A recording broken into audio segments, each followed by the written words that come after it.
when you win a battle, you call it a victory. When we win a battle, you call it a massacre. It's shown that Israel is deranged. It's not normal. Why are narratives important? This is beyond anything that we have experienced. The 7th of October is simply the trigger event of the third act. This story has built up and built up in order that it is able to do the trigger work. How does Israel justify its barbarity to its own citizens, its children? They were animals. The story of Amalek was invoked. Israel has exposed itself for what it is, for the whole world to see.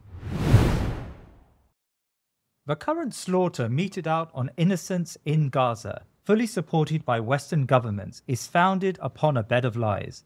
It is said that the truth is the first casualty of war, yet in this war the truth is not hidden. In fact, the decapitated bodies, the crushed skulls, emaciated children, the callous shelling of hungry souls as they clamour for flour, all of this is known to the world, and there remains little doubt that what we are witnessing is truly horrific. Yet the Israeli counter-argument looks to subvert this truth. These images, they claim, however regrettable, are the result of such a heinous crime that they are necessary in rooting out this evil. The Gazan women and children are no more than collateral damage. I have argued that what the hypocritical West fails to see is that for every soul whose death they manufacture, the very edifice upon which they claim a moral high ground is crumbling. My guest today, Ahmed Keeler, argues in a provocative and beautifully written piece that narratives really matter. This is why millions are spent on spinning a story about the state of Israel and the traducing the claims of Palestinians. Today, we take a forensic look at these narratives. A link to Sheikh Ahmed's article is available in the show notes, and I shall send it out on my Substack platform.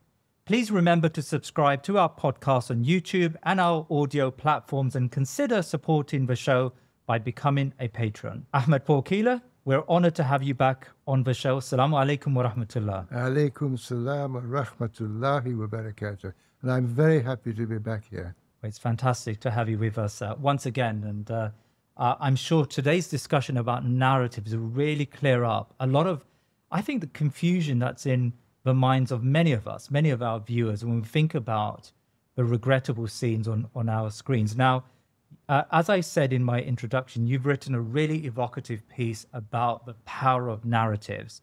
And I'm going to make reference, inshallah, to this piece as we go along today. Now, you write in that article that one of the last acts in managing an indigenous people who are being replaced by a settler colony is to pen them up in a reservation or concentration camp. So in a way, you're positing, you're placing what we're seeing in Gaza within a historical precedent. Please tell me about this. Well, if you imagine what happened in the Americas, in the great United States of America, where the indigenous people fought their settler colonialists for centuries. Yeah. And the final process of actually managing them, when they had been defeated, was to round them up and put them into reservations. And these reservations were completely controlled by the jailers, by the conquerors. Yeah. What went in, what went out, what they could do. If they came off the reservation, they were in trouble. And they were basically kept in a kind of cold storage, just alive, because that was the end of the process. And this has been used since then, because this was in the mid-late 19th century. It was going on in America. But it was then used in the Boer War, because the British were having terrible trouble actually dealing with the Boers. So they broke the country up into regions, and then they literally, like cattle, they brought the people into these wired barbed wire reservations. Beginning of the 20th century, That was South sort of Africa. it was the end of the 19th century. Yeah. century, yeah. And it was a terrible thing. I mean, there was a terrible starvation. Children died, women died, Yeah. families were destroyed. And then there was Libya, where it was used to great effect, because again, the Italians, in their attempt to recreate their Roman Empire and take over Libya as a part of their world, they had a tremendously difficult time in quelling the resistance. So they introduced this process by which, because once you've put the people into an area which you can control, you can gradually limit their movement, little by little. Gaza is just another example of this. The Gazans are since 2007. They've been in a space which has been completely controlled from air, from sea, from land, and nothing goes in or out. They are totally under the control of the occupier. So this is a horrible process which becomes inevitable when a settler colony is having to deal with the final remnants, if you like, of the people that they are replacing. But of course, in the case of Palestine, too many Palestinians are far too, well, there's such an amazing culture. So what we're seeing is something that has happened many times, but in this particular incident, it's, well, we don't have words now any longer to describe it. That's perfectly true.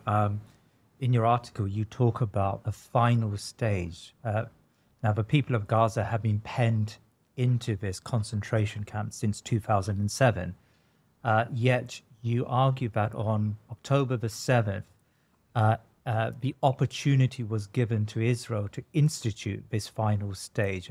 What in your mind is this final stage? Well, the final stage is basically either you ethnically cleanse and get rid of the people, or you subjugate them permanently, or you kill them. That's it.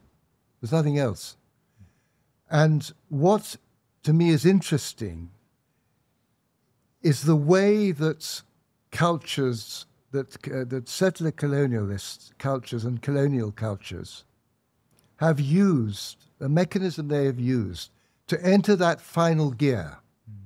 Because to enter that final process of total elimination, finality, it requires something tremendous. And I believe that the 7th of October was one of these moments, but is not in any way separate. It's not in any way something that is unusual.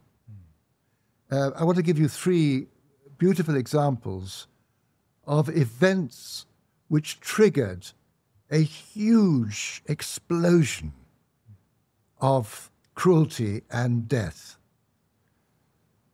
The first one I want to talk about is Custer's last stand.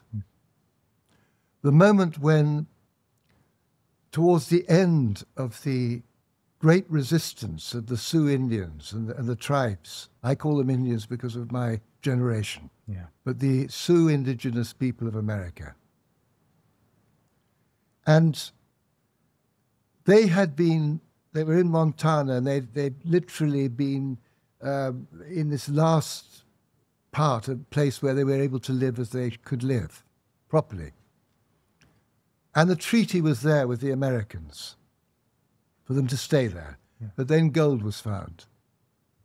And of course, the gold diggers moved in, and the army moved in to break the treaty and to move them on. And they had a great warlord, a great leader in Chief Sitting Bull. He was a magnificent warrior and a very wise leader. And they came together, and the 7th cavalry was sent under the command of Colonel Custer, and a battle ensued, and the Sioux won a great victory. And the whole of that 7th troop was destroyed. The impact back in Washington was volcanic. This was a catastrophe. And it was not viewed as Chief Sitting Bull said. He said, when you win a battle, you call it a victory. When we win a battle, you call it a massacre. And of course, that's how it was reported. And Custer became an emblem of heroic chivalry. His statues went up all over America. His paintings of this last final stand, when he nobly was standing there against all these savages. And the result was, of course, that a huge explosion to destroy the savages, and they sent the army, and they rounded up, and they went through that final process of destroying, crushing all resistance, and placing the Sioux in the reservations. So this is an example where that event triggered this absolute slaughter and demonization of in the same process over that 20 years, the final 20 years, they also destroyed the buffalo. Millions of buffalo. And by the end of 20 years, they were completely gone. They had simply been massacred along with the Indians. My second example is the Sudan, and is General Gordon. And this is during the Mahdi War. And General Gordon in Khartoum is killed. Khartoum is overcome by the Mahdi's forces, and he's killed in the battle that takes place. And this caused an absolute uproar in London. The newspapers went crazy. Parliament went crazy. This monster had destroyed the sainted Gordon, who was a Christian maniac and who literally became overnight the most famous man in Victorian England. And statues went up to him, and pictures and paintings of him standing at the top of the steps being massacred. And of course, the forces that had destroyed him became completely demonized, and the big army was sent from Egypt down into the Sudan, and with their machine guns and everything, they destroyed the Sudanese resistance. Now, an amazing film was made just before the war, when the empire mentality was completely intact. So the film shows you exactly how we were during that empire period. It's a film called The Four Feathers. It's about this man who has to regain his honor by going out and joining the forces which were going to Khartoum to revenge the death of General Gordon. And the British are such heroes. They are beautiful. You know, you feel proud to be a member of them. And the Arabs and the Sudanese, they are so cruel. The horrors that you are faced with. You're seeing these brutish people. So this is the second of my examples of a moment that triggered an explosion of finality. And the third, of course, is what was called by the British the Indian Mutiny of 1857, and which was by the Indians the Great Rebellion, and of course a great rebellion which followed many rebellions, but was the one that very nearly succeeded. And the event, and I was brought up with this because, as I told you in with our last visit, that I was educated for empire. Yeah. And the black hole of Calcutta was the most powerful image I had as a child about India.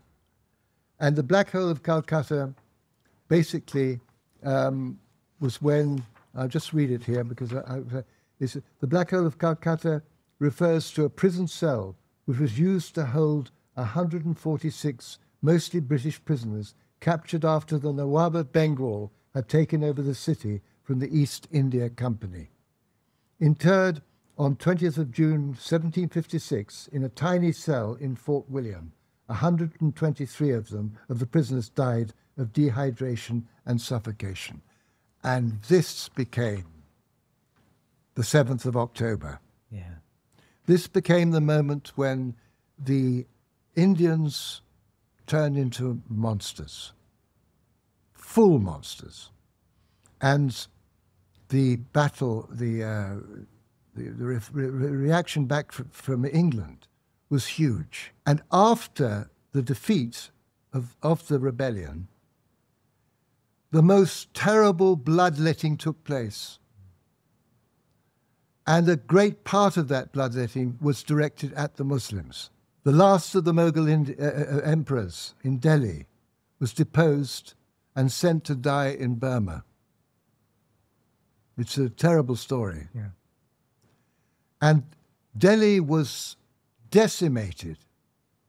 The beautiful city of Delhi, a city of such scholarship, was destroyed.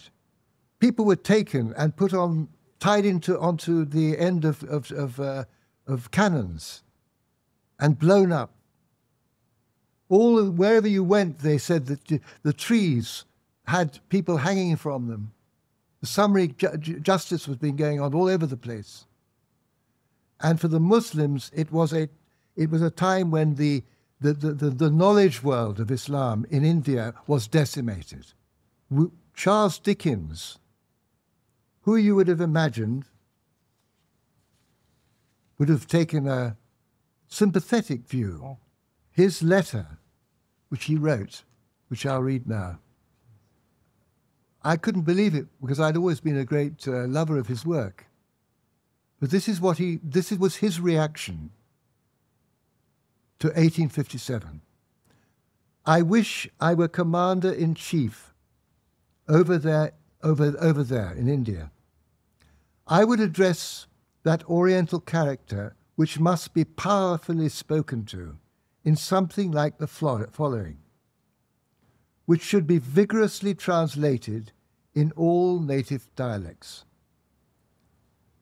I, the inimitable, holding this office of mine and firmly believing that I hold it by the permission of heaven and not by the appointment of Satan, have the honour to inform you Hindu gentry that it is my intention, with all possible avoidance of unnecessary cruelty and with all merciful swiftness of execution, to exterminate the race from the face of the earth, which disfigured the earth with the late abominable atrocities.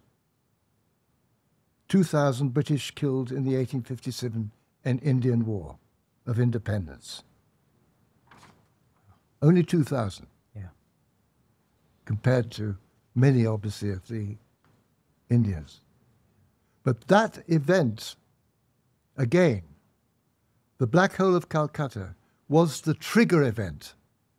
So as far as I'm concerned, the 7th of October is simply the trigger event of the third act of the settler colonial project. Fantastic. I mean, and Charles Dickens was known to be a liberal reformer at home, and he spoke very eloquently about injustice. Absolutely. Domestically in Britain. Yeah. And in many ways there are parallels today that you even find in the Western press. People who had hitherto been seen to be, they come across as being very conscious and liberal-minded people, they've been sucked into this narrative of October 7th. So let's talk about narratives. I mean, in your article, I think the central theme of your article is to focus on the power of narratives and establishing the correct narratives. Why are narratives important? Well, I think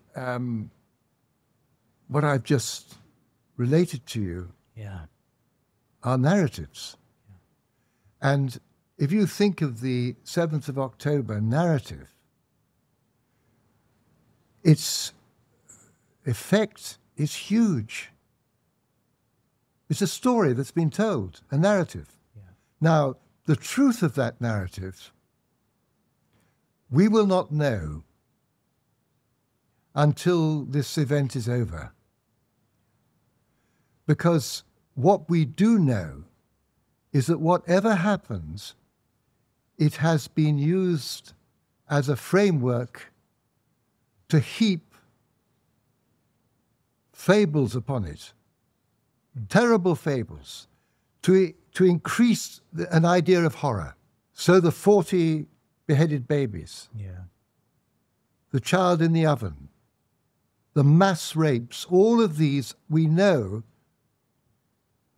are created stories. They've added to the story. So they built up, this story has built up and built up in order that it is able to do the trigger work of unleashing and justifying the idea of a massive retribution. That is the purpose of it. So stories are, we live in stories. Our whole world is woven with many stories. And we are telling each other stories all the time. We are telling people true stories. We're telling people false stories, lovely stories, horrible stories. That is what our world is made of. And that's why the story is such a powerful medium of communication. Israel has its own narrative, its own story. Can you explain what that story is? How does Israel justify its barbarity? I think that's the only way to describe it, to its own citizens, its children, and of course to the West. Well, Israel has been through a major transformation in the last, say, couple of generations or even 3 generations. It's very different mindset from the pioneers, who were very aware of what they were doing. They knew exactly what they were doing. They knew the problems they had. They knew they had to replace this indigenous community. They were aware of this. And they were men who had some knowledge. But what has happened is they have constructed a story. So the ones that have followed, the children who grow up now, their narrative is incredible. Because first of all, they're taught about the great pioneers who arrived in a land without people for a people without land. And it was a wilderness. And we made the wilderness bloom. And then they are taught that the Arabs have always hated the Jews. And they wanted to destroy Israel in the beginning. And they have fought war after war to try to push the Israelis into the sea. And our heroes of the IDF have kept the invaders out. And then they are also told that the Arabs, there's no such thing as Palestinians. There's Arabs, these wandering Arabs, and they can live anywhere. They're just Arabs. Bedouins. They're Arabs. They could live anywhere, in any Arab country. And then they're told the religious story.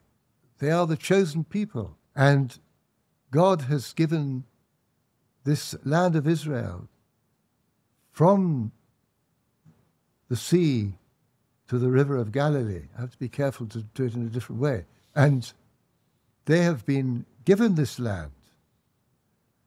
And their return to it is essential because it will bring the Messiah. the return of the Messiah. So they're full of this religious zeal.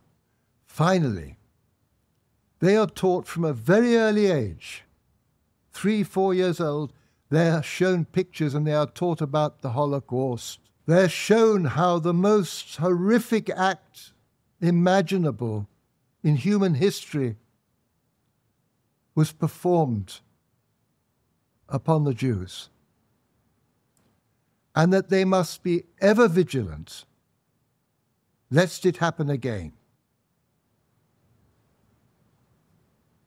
That is the narratives. These are the entwined narratives that make up what an Israeli child grows up with. And they have and they are living in a citadel, a walled citadel, sealed off with these, towers and inside that citadel, they have no contact with the Arabs, with the Palestinians, and outside they have no contact with the Palestinians who are in the lands that have been taken from in 1967. Until their first contact is when, as young men and young women, they join the IDF and go out and police the lands, the West Bank, East Jerusalem. That's it. So you can imagine they have no connection with these people. They believe these people are evil, they're dangerous, they're bad, and they have no empathy. So what is happening with their educational system is they are literally educating killers without empathy. That is the only way one can explain what we are witnessing. When on TikTok you see these kids going 1, 2, 3, and a whole community of Palestinians are killed, deformed, maimed. How else can you explain it? There's no empathy. They feel no connection. They are animals. But I wanted actually just to read that little section which I had, which explains what happened. I want to just read this section from my paper, which I think, everything in this little section has been stated and said and delivered by Israelis. And most of it time and time again. Because the breaching of the citadel caused an absolute trauma. Suddenly, the Israelis, their worst fears were regurgitated. On October the 7th, Fortress Israel was breached by Hamas. Before this happened, the secular and religious Zionists were descending into civil war. The breach traumatized the nation and brought them together to combat the enemy. This enemy was evil incarnate, worse than ISIS, worse even than the Nazis. If they were not totally destroyed, having dealt with the Israelis, they would threaten the Jews everywhere. They were a murderous cult that existed only to kill Jews. They were animals.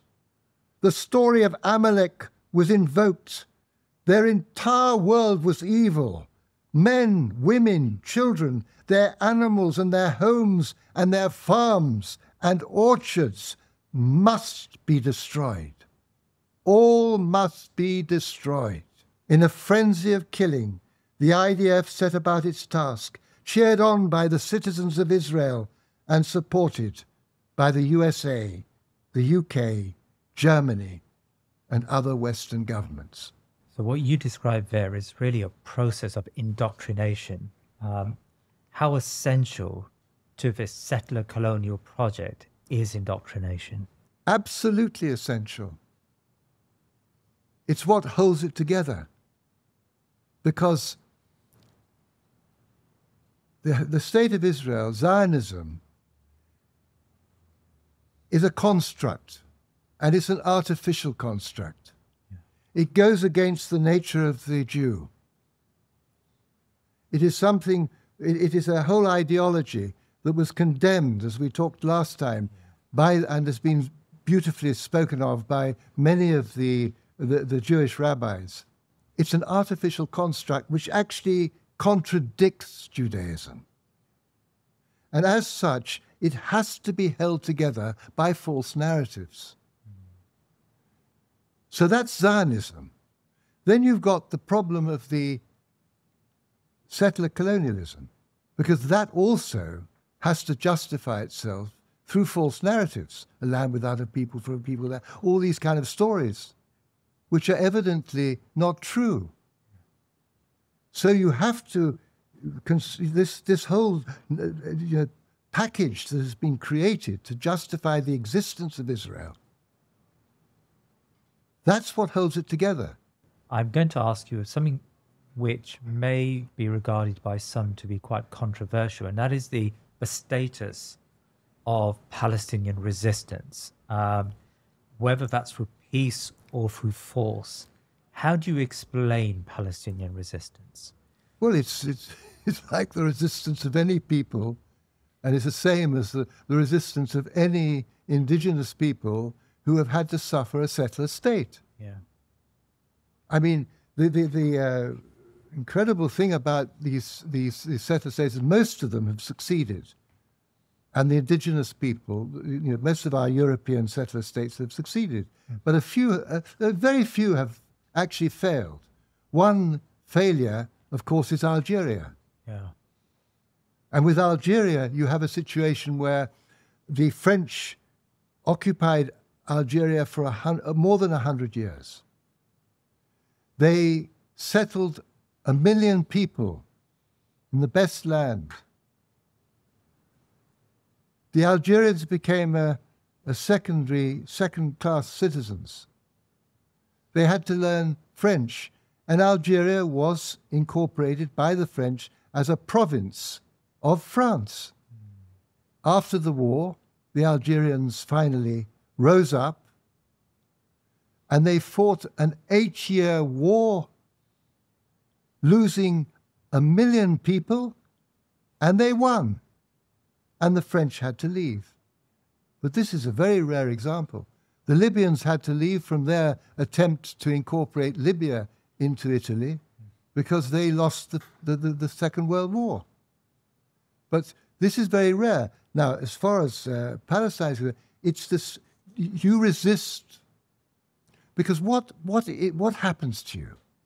What actually takes place when you are settled by an external force that almost certainly has more armaments than you have? What happens to your world? The most complex and the most beautiful structures on earth are the human collectivities, the human worlds,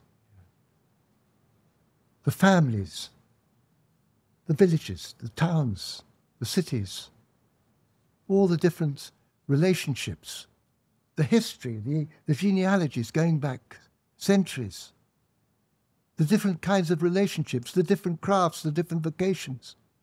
And Palestine was a full world of all the different vocations, the farmers and the people of the sea, the craftspeople, the scholars, merchants. You had every kind of vocation required to produce a beautiful civilization.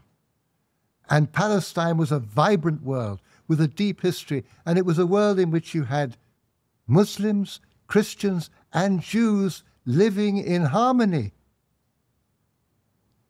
And at the heart of this, you had Jerusalem, with the pilgrims coming from all over the world and being beautifully welcomed by all of the three religions. And then that, the process of tearing that up, of destroying it, of ripping it apart, you are destroying a whole world, you're destroying a heritage, and you're destroying a future. You're destroying the economic structure, everything. The people are completely destroyed. And they're separated and they're scattered. And what do? They do everything they can to resist that. If they did not do that, they would not be human. And what comes through very clearly is that when you study these things, the indigenous people always show the most remarkable natural humanity. Their love of their children, their love of their families, their love of that they are holding on to, they are trying to maintain their worlds. Whereas the settler colonialists have to demonize them, they have to turn them into the other, because they have to replace them. And that is all that's happening in Palestine. When you break everything down to its basic aspect, it's simply a European colonial state, settler colonial state. And it is European. The Israelis don't identify themselves with the Arabs. They just identify with the Europeans. They're a part of the European song coster, so the European football, all of these European things. They build houses which are European. They destroyed all the heritage of the Palestinians. So this is why the resistance of the Palestinians, whether it be through arms or through peaceful means, and they have used so much peaceful means, never reported. The peaceful means of the Palestinians is truly remarkable. Yeah. So this is where they are simply acting normally. Yeah. They're acting, if you hit somebody, they're acting in the way that is normal. What is abnormal is this very strange settler colonial state that is attempting to fix itself, but it isn't taking. And it's got its final process to do, because it isn't finished. It's going through that horrible phase which all of these settler colonial states have had to put up with, which is a state of total destruction. And they're now going through that stage. But, big problem, the whole world is watching. So you've now made reference to the final stage. In your article, you talk about the 3 stages of settler colonial projects. Can you speak about the preceding stages to that 3rd stage? The first stage is a stage when the settler colonialists set out to civilize a barbaric world.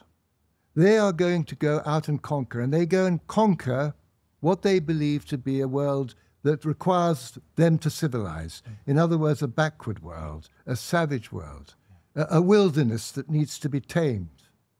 This is the first. So they have to, it is justified on the basis that they are bringing something better. Now, nobody enunciated this more beautifully than Winston Churchill, which when he applied this to Palestine, this is applied to Palestine, and he said, "I do not agree that the dog in a manger has the final right to the manger, even though he may have lain there for a very long time. I do not admit that right. I do not admit, for instance, that a great wrong has been done to the Red Indians of America or the black people of Australia. I do not admit that a wrong has been done to these people by the fact that a stronger race, a higher grade race, a more worldly wise race, to put it that way, has come in and taken their place. So this is the first stage. The second stage is when this settler state decides to legalize itself and to become a legal entity. And in the case of Palestine, of course, this happened when the Americans forced through the recently established United Nations the bill acknowledging the State of Israel. And at that point, the state, the settler state, takes on a judicial presence, legitimacy, yeah. And the indigenous people become terrorists if they oppose it. They are then turned into terrorists. The third stage is when they seriously have to complete the job of dealing with the indigenous people, which we've already discussed in some detail. In your piece, you ended with a warning from Lord Montague, who was in the cabinet at the time of the Balfour Declaration. Yeah.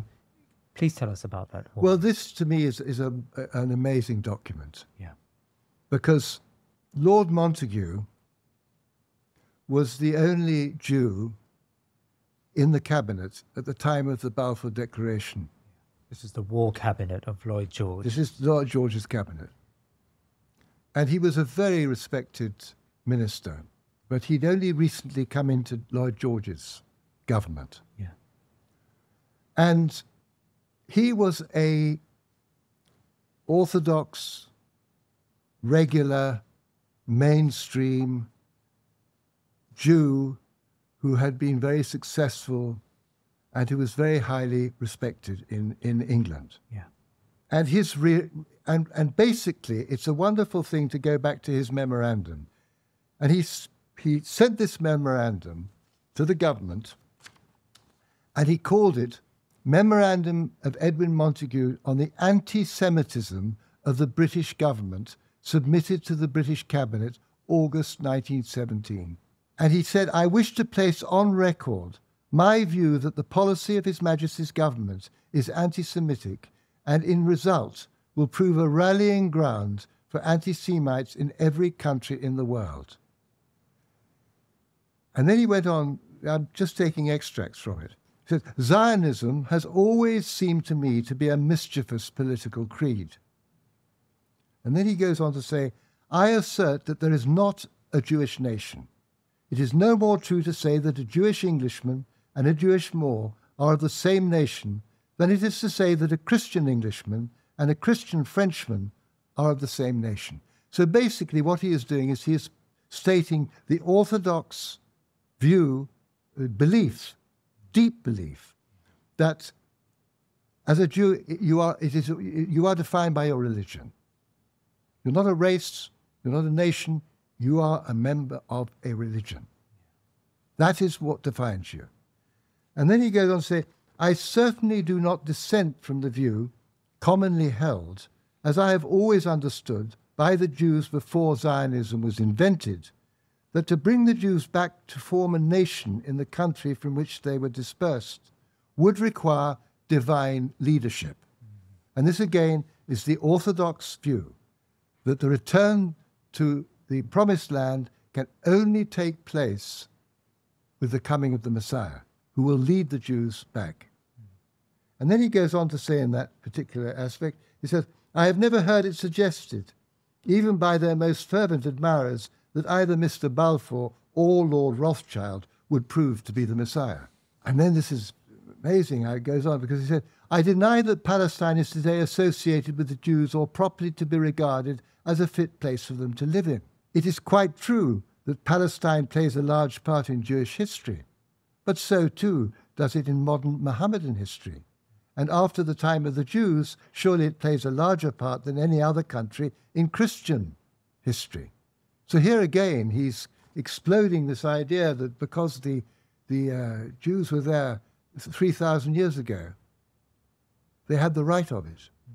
They all have the right of it. And then this is really, it seems to be inconceivable that Zionism should be officially recognized by the British government and that Mr. Balfour should be authorized to say that Palestine was to be reconstituted as the national home of the Jewish people. I do not know what this involves, but I assume that it means that Mohammedans and Christians are to make way for the Jews. And he finishes on this, this is the last extract I've got, which is, when the Jews are told that Palestine is their national home, and you will find, he said, very importantly, every country will immediately desire to get rid of its Jewish citizens. Let's remember, this is before the Holocaust. Yeah. And you will find a population in Palestine driving out its present inhabitants, taking all the best in the country. Now, what is so important about that was that the British government was presented with a very clear picture of this ideology that at that time was very small. It was only because the British government took it up that it started getting credibility. Before that, it was a very, very marginal thing. And this man, in his amazing memorandum, because it's much, I mean, we could talk about this memorandum for a whole session. But the fact of it is that he presented people with the normality situation of what would happen if this thing got launched. So right from the very beginning, the whole artificial structure of the thing was laid bare by Lord Montague. But they didn't listen to him. Finally, Ahmed, we have seen a shift in attitude towards Israel, and you mentioned that in our last program. How can Muslims work to place that change within, in perspective? Like, how do we understand that shift? Is it a temporary shift? Is it a shift that that may be easily be reversed? Yeah, what's going on there? I'm trying to understand the narrative and how it's moved on since October the 7th. I think that we're at an extraordinary point where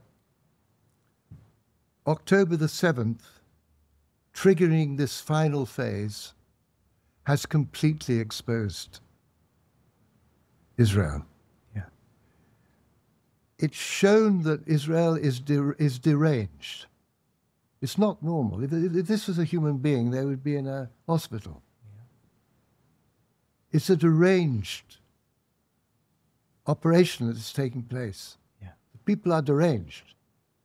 Those young people who are doing this killing, it's beyond imagination. You can understand Palestinian, the resistance of the indigenous people, but this is something horrifying. But it is the inevitable final phase of the settler colonial project. But it has a kind of, because of the scale of it, because of bombing, this horrible, as I do in my piece, I show the horrifying nature of the actual bombing. We are revolted by the fact that they have no defense. They call it a war. How could it be a war when there's no defense from the air? And they just, the bombs have been coming down 150 days, day and night. A whole generation of children are going to be totally traumatized. We watched this. We are 15 miles away. There is food in lorries, and there are children starving and dying of starvation. This is beyond anything that we have experienced. So the first thing is that Israel has exposed itself for what it is, for the whole world to see, for the world to be stunned by what is happening. The second thing is that there is amazing voices coming out, Jewish voices of historians who went through the whole business of Israel and came out the other side and saw this thing for what it was. And you've got the Orthodox Jews, those wonderful Jews who have remained God-centered. and who have always condemned this artificial thing. And you've got young Jews who are awakening to what is happening. And you've got people of every kind looking at it. And most important of all, you've got the resonance of all those worlds that were colonized for a while or had to suffer settler colonization. You've got all those people of the world who suffered the European grandiose transformation of the world. You've got those people being reminded of what happened to them. So the whole colonial horror that took place over the last 200, 300, 400 years, from South America through Africa and Asia, is coming back again into people's imaginations and knowledge. The world can never be the same after this. This is a moment of such crisis for the West, because the West has to come to terms with what has happened. The West has to recover from what has taken place. There has to be a rebirth of consciousness in the West, because you cannot deny what is happening before your eyes. You cannot deny the horror of the scale of the horror that is actually taking place and is being perpetuated. So I think it's happening. The change is happening. We are witnessing it. And inshallah, God protect us in this time, and God protect the Gazans, and God protect the Israelis, because this sickness is a terrible thing to view. It's a terrible thing to see people undergoing this transformation into a kind of a killing machine without empathy. It's terrible. So there should be, from those who are outside who can see what is happening, there should be a huge outpouring of compassion to surround what is happening, to bring it to a halt, to end it. Jazakallah khair. We've got a special recorded session with a live audience, inshallah, coming up on the 30th of June, I believe, Brother Ahmed, at the Bradford Literary Festival. Indeed. And we're going to be looking at your book, Rethinking Islam in the West. So if any of our audience members are in the UK and want to join us, that will be on the 30th of June, inshallah ta'ala. Wonderful. It'll be wonderful to see everyone there. Jazakallah khair. Thank you very much for your time, Sheikh Ahmed. Please remember to subscribe to our social media and YouTube channels, and head over to our website thinkingmuslim.com to sign up to my weekly newsletter. Jazakallah khair.